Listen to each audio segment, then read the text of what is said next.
12:39, ya estamos de vuelta aquí en la Estación Central de Radio USACH. El Ministerio de Relaciones Exteriores, a través de la Misión Permanente de Chile ante la OEA, designó a Mónica Maureira para integrar el comité de expertos y expertas de la Convención de Belém do Pará, destinada a prevenir, sancionar y a erradicar la violencia contra la mujer. Vamos a entrevistar a Mónica, que es actualmente periodista encargada de comunicaciones de la Dirección de Género, Diversidad y Equidad de USACH. ¿Cómo está, Mónica? Hola Lucía, hola Marcelo. Hola Muchas Mónica. Gracias por la invitación, qué gusto de ver también. Muchas gracias. Tanto tiempo online. Sí, pues, claro mucho. que sí. Muchas gracias por estar conectada a esta hora con la Estación Central de Radio USACH. Felicitaciones también por el nuevo nombramiento. Cuéntenos por qué es relevante, y para quienes no conozcan la Convención Belém do Pará, en qué consiste la participación no solamente de Chile, sino que de las y los expertos de los países de la OEA. Sí, a ver, partiendo, digamos, por la potencialidad que tiene la Convención Belém do Pará, que es un tratado internacional en materia de derechos humanos de las mujeres, que, tal como decía Lucía, busca erradicar, sancionar y también prevenir la violencia hacia las mujeres y hacia las niñas. Como tratado internacional, obviamente obliga a los estados que han ratificado, vinculado, digamos, a su normativa y al diseño, digamos, de políticas públicas, obliga al estado, digamos, a considerar cuáles son estos objetivos que tiene la convención, cuáles son las dimensiones que se entienden por violencia hacia las mujeres y las niñas, y también relevar, digamos, que los estados son responsables, digamos, de la vulneración de derechos de las mujeres, tanto por acción o por omisión. ¿Por acción o por omisión? Entonces, exactamente, y ese es el marco, digamos, de la convención propiamente tal.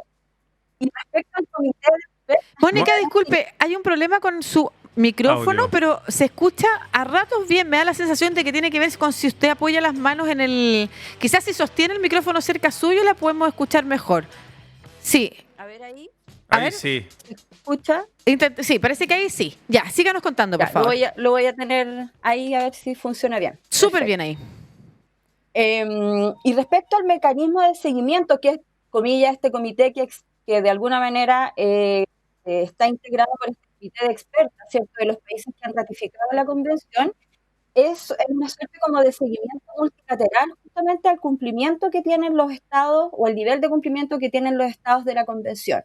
Entonces, cada cierto tiempo, una vez al año, se evalúa, digamos, este estado de cumplimiento, y además este comité tiene la misión de alguna manera, entregar recomendaciones, ¿cierto?, a los estados ante algunas situaciones que son de interés público, que de alguna manera están generando alerta o alarma en los estados y en los países a propósito de las situaciones de violencia y de vulneración de derechos hacia las mujeres y niñas. Claro.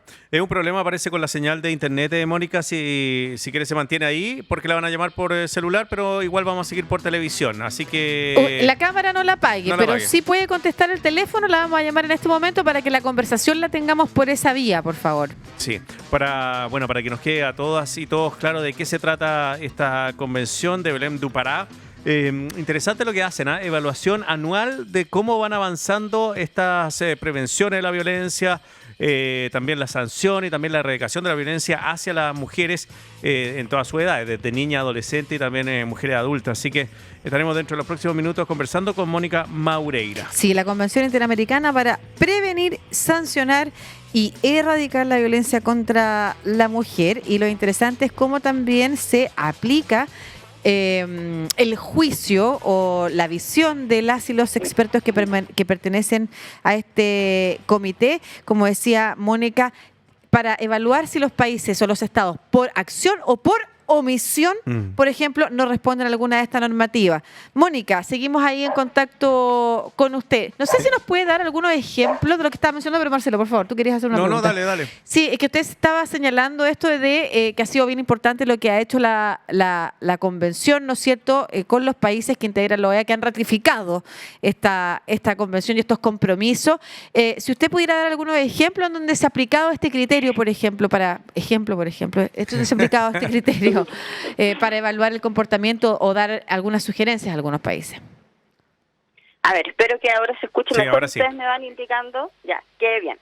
A ver, yo creo que hay dado que hace esta diferenciación de las dimensiones de violencia física, sexual, psicológica, que también la Convención establece patrones, ciertos estereotipos de género que generan desigualdad y que generan violencia.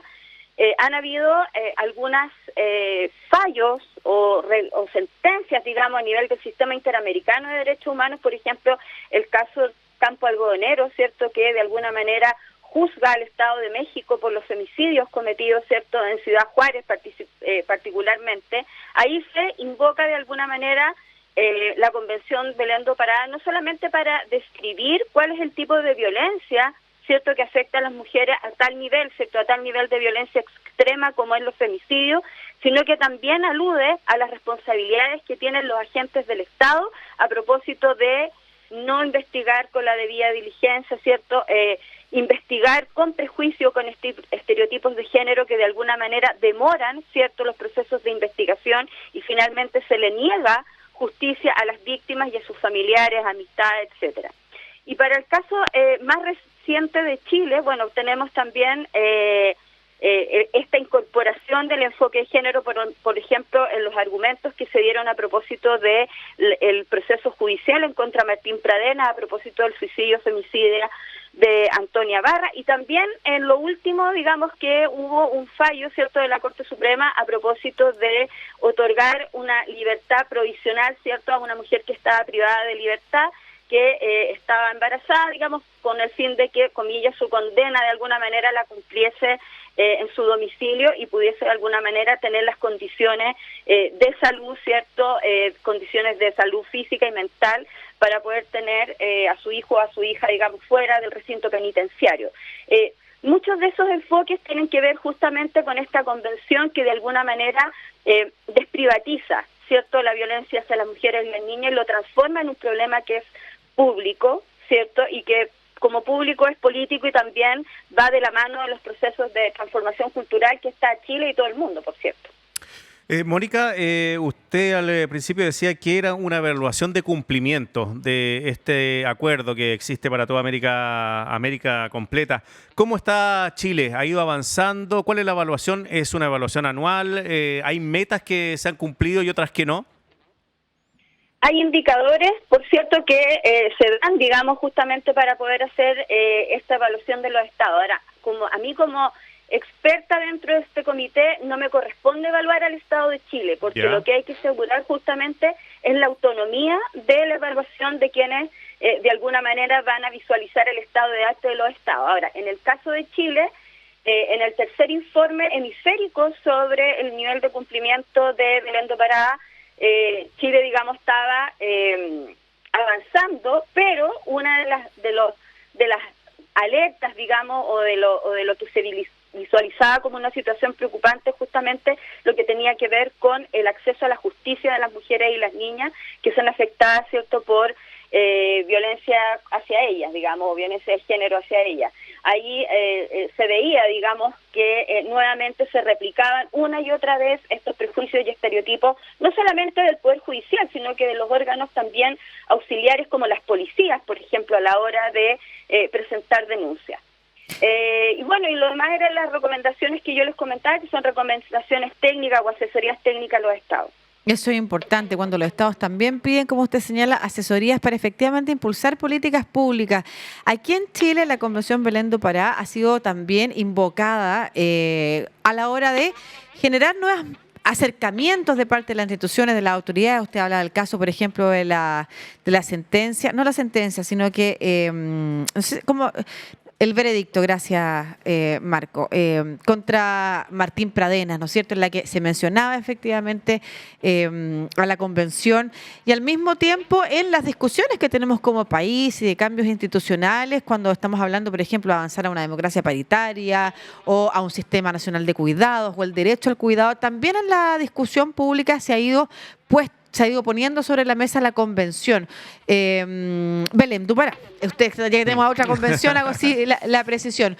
¿Usted ve de buena manera o positivamente cómo se está incorporando, por ejemplo, se discutió en algún momento cómo va a haber justicia con perspectiva de género? Hoy día estamos viendo que es posible aplicarle y que incluso se premia o se entrega bonos, no sé si son bonos la palabra, pero o puntajes en realidad a los jueces o juezas que efectivamente efectivamente aprendan a, en sus fallos, incorporar esta mirada. O sea, se está promoviendo que efectivamente esto sea así. Eso es positivo. ¿Usted ha visto que hemos ido avanzando en esa línea, que la discusión es esperanzadora?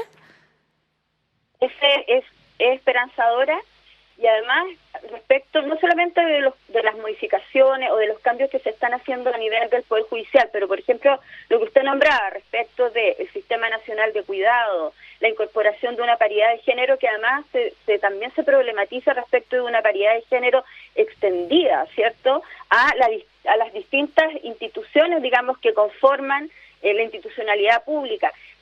Todos esos avances que tienen que ver con la igualdad de género más bien combaten, ¿cierto?, o derriban obstáculos que tienen que ver con la violencia que es más estructural, ¿cierto? La violencia que está más institucionalizada. Y obviamente eso repercute positivamente a la violencia, digamos, que es cotidiana, que es continua, ¿cierto?, hacia las mujeres, particularmente, ¿cierto?, en los espacios domésticos, en sus casas, en el trabajo. Y ahí, digamos, está el principal desafío a propósito de lo que sucede en el Poder Judicial y a propósito de estas formaciones o estas capacitaciones que se mencionaban, porque quizás tendríamos que ir más en línea de lo que es, por ejemplo, la ley Micaela en Argentina, ¿no?, que existe una ley que mandate, que obligue, ¿cierto?, a toda la institucionalidad pública, funcionaria y funcionarios, a, de alguna manera, capacitarse y formarse sistemáticamente en temas de derechos humanos y género. Estamos conversando con Mónica Maureira, encargada de comunicaciones de la Dirección de Género de la USACH, pero ha sido designada para integrar el comité de expertos de la Convención de Belém do Pará, que está destinada a prevenir, sancionar y erradicar la violencia contra la mujer. Cuando hablamos de violencia, no solamente me imagino que violencia física, también hay violencia psicológica, hay violencia en no acceso igualitario, qué sé yo, a puestos de trabajo, a sueldos. ¿Eso también lo evalúa? ¿Ha ido mutando también esta convención? ¿Ha ido integrando algunos otros conceptos? Yo diría que lo que más ha ido integrando la Convención Belém do Pará y el derecho internacional de los derechos humanos en general es incluir, ¿cierto?, dentro del análisis de la progresión de derecho el enfoque interseccional, que es más bien cómo de alguna manera se sobreponen las discriminaciones y los tipos de violencia hacia las mujeres en base a otro tipo de categorías, ¿cierto?, que tiene que ver, por ejemplo, con que hay mayor discriminación o se suman discriminaciones o exclusiones históricas y estructurales en el caso de las mujeres que son parte de los pueblos indígenas, ¿cierto?, que son parte de los pueblos originarios, o de las mujeres que manifiestan otra orientación sexual, ¿cierto?, u otra identidad de género o expresión de género. Entonces, yo diría que las últimas recomendaciones, ¿cierto?, que ha dado justamente el comité van orientados a incorporar este enfoque interseccional respecto de cómo se superponen las discriminaciones y los tipos de violencia hacia las mujeres y niñas. Mónica, nosotros hemos visto cómo primero en la región, ¿no es cierto?, en Sudamérica, en todo el continente, cuando hablamos de la OEA, ¿no es cierto?, o incluso o más todavía en el mundo, a propósito que vamos a conversar un rato más sobre el año que llevan los talibanes en el gobierno en Afganistán y cómo eso ha mermado los derechos de las niñas, adolescentes y de las mujeres adultas en ese país. Vemos realidades tan diversas, tan distintas en distintas áreas de los derechos, ¿no es cierto? ¿De qué manera sirve o por qué es bueno que organismos internacionales como la OEA tengan este tipo de compromiso?